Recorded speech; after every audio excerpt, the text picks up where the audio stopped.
Dia 20, Gênesis 41, 17, 42, 17.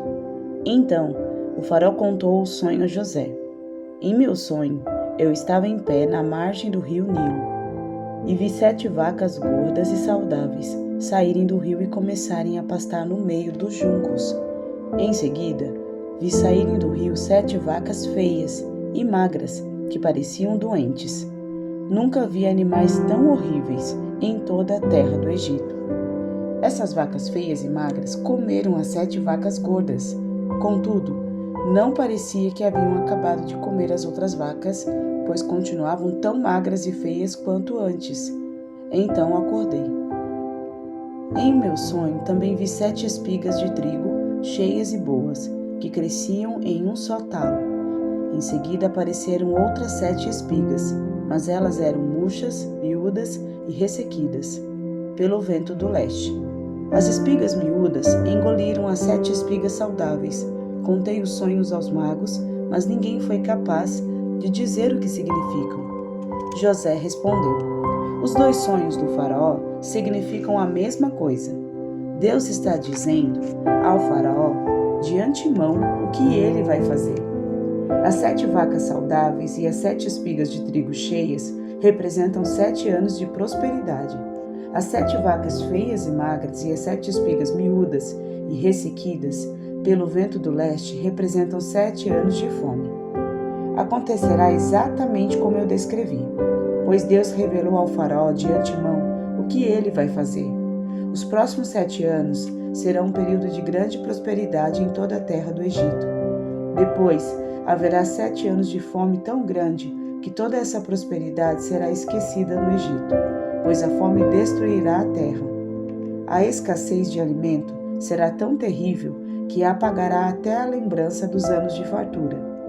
Quanto ao fato de terem sido 2 sonhos parecidos, significa que esses acontecimentos foram decretados por Deus, e ele os fará ocorrer em breve. Portanto, o faraó deve encontrar um homem inteligente e sábio e encarregá-lo de administrar o Egito.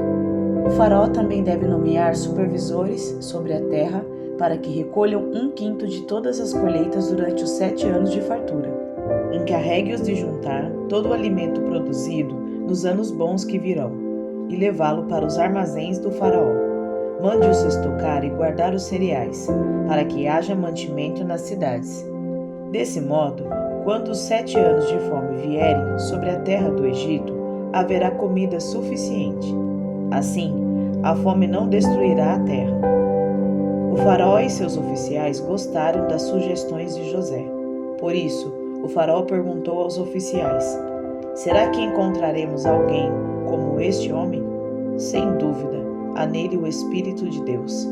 Então o faraó disse a José: uma vez que Deus lhe revelou o significado dos sonhos, é evidente que não há ninguém tão inteligente ou sábio quanto você.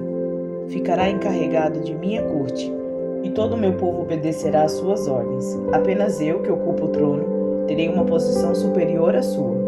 O faraó acrescentou: eu o coloco oficialmente no comando de toda a terra do Egito.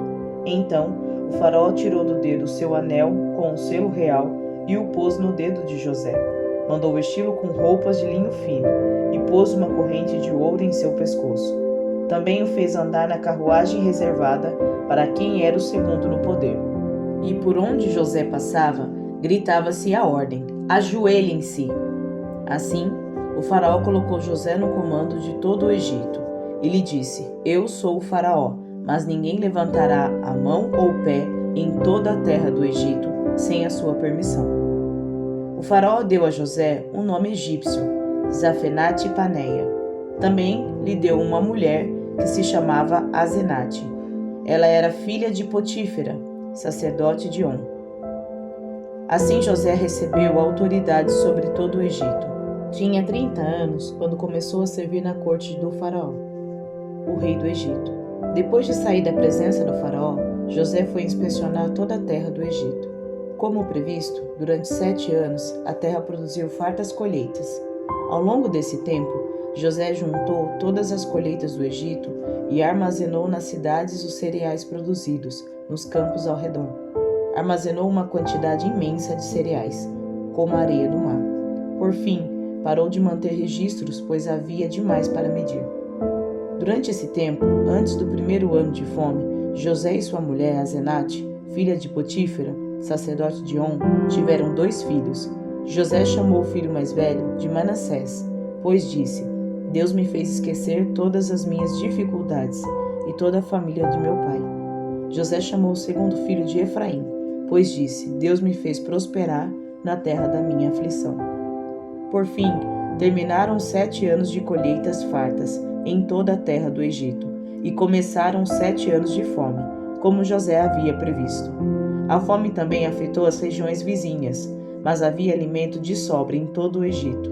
Depois de algum tempo, porém, a fome também se espalhou pelo Egito. Quando o povo clamou ao faraó para que lhe desse alimento, ele respondeu a todos os egípcios: dirijam-se a José e sigam as instruções dele. Quando faltou alimento em toda parte, José mandou abrir os armazéns e vendeu cereais aos egípcios, pois a fome era terrível em toda a terra do Egito. Gente de todos os lugares iam ao Egito comprar cereais de José, pois a fome era terrível no mundo inteiro. Quando Jacó soube que no Egito havia cereais, disse a seus filhos: Por que vocês estão aí parados, olhando uns para os outros? Ouvi dizer que há cereais no Egito. Desçam até lá e comprem cereais em quantidade suficiente para nos mantermos vivos. Do contrário, morreremos. Então os 10 irmãos mais velhos de José desceram ao Egito para comprar cereais. Mas Jacó não deixou Benjamim, o irmão mais novo de José, ir com eles, pois tinha medo de que algum mal lhe acontecesse. Os filhos de Jacó chegaram ao Egito junto com os outros para comprar mantimentos, porque também havia fome em Canaã. Uma vez que José era governador do Egito e o encarregado de vender cereais a todos, foi a ele que seus irmãos se dirigiram. Quando chegaram, curvaram-se diante dele com o rosto no chão. José reconheceu os irmãos de imediato, mas fingiu não saber quem eram e lhes perguntou com aspereza: De onde vocês vêm? Da terra de Canaã, responderam eles. Viemos comprar mantimentos. Embora José tivesse reconhecido seus irmãos, eles não o reconheceram. José se lembrou dos sonhos que tivera a respeito deles, muitos anos antes, e lhes disse: Vocês são espiões, vieram para descobrir os pontos fracos de nossa terra. Não, meu senhor, responderam eles. Seus servos vieram apenas para comprar mantimentos, membros da mesma família. Somos homens honestos, meu senhor, e não espiões. Mas José insistiu: São espiões, sim. Vieram para descobrir os pontos fracos da terra. Eles disseram: Senhor, na verdade, nós, seus servos, éramos 12 irmãos, todos filhos de um homem, que vive na terra de Canaã. Nosso irmão mais novo está em casa com o pai, e um de nossos irmãos já não está conosco. José, porém, continuou a insistir: Como eu disse, vocês são espiões. Mas há uma forma de verificar sua história. Juro pela vida do faraó que vocês só deixarão o Egito quando seu irmão mais novo vier para cá. Um de vocês deve buscá-lo, os outros ficarão presos aqui. Então, veremos se sua história é verdadeira ou não. Pela vida do faraó, se não tiverem um irmão mais novo, saberei com certeza que são espiões. Então José os colocou na prisão por 3 dias. Mateus 13, 24, 46. Esta foi outra parábola que Jesus contou. O reino dos céus é como um agricultor que semeou boas sementes em seu campo. Enquanto os servos dormiam, seu inimigo veio, semeou joio no meio do trigo e foi embora. Quando a plantação começou a crescer, o joio também cresceu. Os servos do agricultor vieram e disseram: O campo em que o Senhor semeou as boas sementes está cheio de joio. De onde ele veio? Um inimigo fez isso, respondeu o agricultor. Devemos arrancar o joio? Perguntaram os servos. Não, respondeu ele. Se tirarem o joio, pode acontecer de arrancarem também o trigo. Deixe os dois crescerem juntos, até a colheita. Então, direi aos ceifeiros que separem o joio, amarrem nos feixes e queimem-no, e depois guardem o trigo no celeiro. Então Jesus contou outra parábola. O reino dos céus é como a semente de mostarda, que alguém semeia num campo. É a menor de todas as sementes, mas se torna a maior das hortaliças. Cresce até se transformar em árvore. E vêm as aves e fazem ninho em seus galhos. Jesus também contou a seguinte parábola. O reino dos céus é como o fermento usado por uma mulher para fazer pão. Embora ela coloque apenas uma pequena quantidade de fermento em 3 medidas de farinha, toda a massa fica fermentada. Jesus sempre usava histórias e comparações como essas quando falava às multidões. Na verdade, nunca lhes falava sem usar parábolas. Cumpriu-se, desse modo, o que foi dito por meio do profeta. Eu lhes falarei por meio de parábolas. Explicarei coisas escondidas desde a criação do mundo. Em seguida, deixando as multidões do lado de fora, Jesus entrou em casa. Seus discípulos lhe pediram: por favor, explique-nos a história do joio no campo. Jesus respondeu: o Filho do Homem é o agricultor que planta as boas sementes. O campo é o mundo, e as boas sementes são o povo do reino. O joio são as pessoas que pertencem ao maligno, e o inimigo que plantou o joio no meio do trigo é o diabo. A colheita é o fim dos tempos, e os que fazem a colheita são os anjos. Da mesma forma que o joio é separado e queimado no fogo, assim será no fim dos tempos. O Filho do Homem enviará seus anjos, e eles removerão do reino tudo que produz pecado, e todos que praticam o mal, e os lançarão numa fornalha ardente, onde haverá choro e ranger de dentes. Então, os justos brilharão como o sol no reino de seu Pai. Quem é capaz de ouvir, ouça com atenção. O reino dos céus é como um tesouro escondido, que o homem descobriu num campo. Em seu entusiasmo, ele o escondeu novamente, vendeu tudo o que tinha e, com o dinheiro da venda, comprou aquele campo. O reino dos céus também é como o negociante que procurava pérolas da melhor qualidade.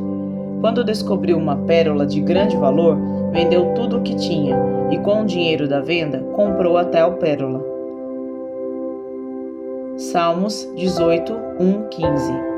Ao regente do coral, Salmo de Davi, servo do Senhor.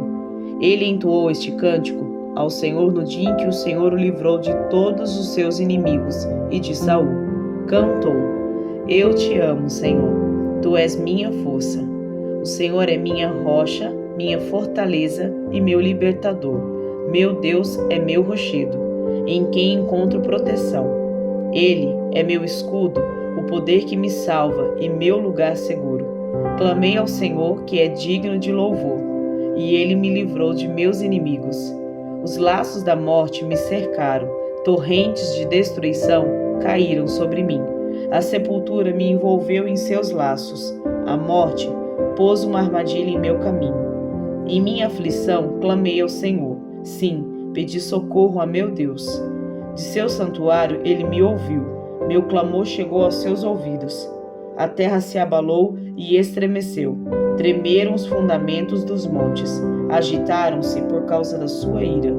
De suas narinas saiu fumaça. De sua boca, fogo consumidor. Brasas vivas saíram dele. Ele abriu os céus e desceu, com nuvens escuras de tempestade sob os pés. Montado num querubim, pairava sobre as asas do vento. Envolveu-se num manto de escuridão, em densas nuvens de chuva. Nuvens espessas escondiam o brilho ao seu redor e faziam chover granizo e brasas vivas. O Senhor trovejou dos céus. A voz do Altíssimo ressoou em meio ao granizo e às brasas vivas. Atirou flechas e dispersou seus inimigos. Lançou muitos raios e os fez fugir em confusão. Então, por tua ordem, Senhor, com um forte sopro de tuas narinas, o fundo do mar apareceu, e os alicerces da terra ficaram expostos. Provérbios 4, 1, 6. Meus filhos, ouçam quando seu pai lhes ensina. Prestem atenção e aprendam a ter discernimento, pois a orientação que lhes dou é boa. Não se afastem de minhas instruções. Quando eu era filho de meu pai, filho único, amado por minha mãe, meu pai me ensinava: leve minhas palavras a sério, siga meus mandamentos e viverá. Adquira sabedoria e aprenda a ter discernimento. Não se esqueça de minhas palavras, nem se afaste delas. Não abandone a sabedoria, pois ela o protegerá. Ame-a e ela o guardará.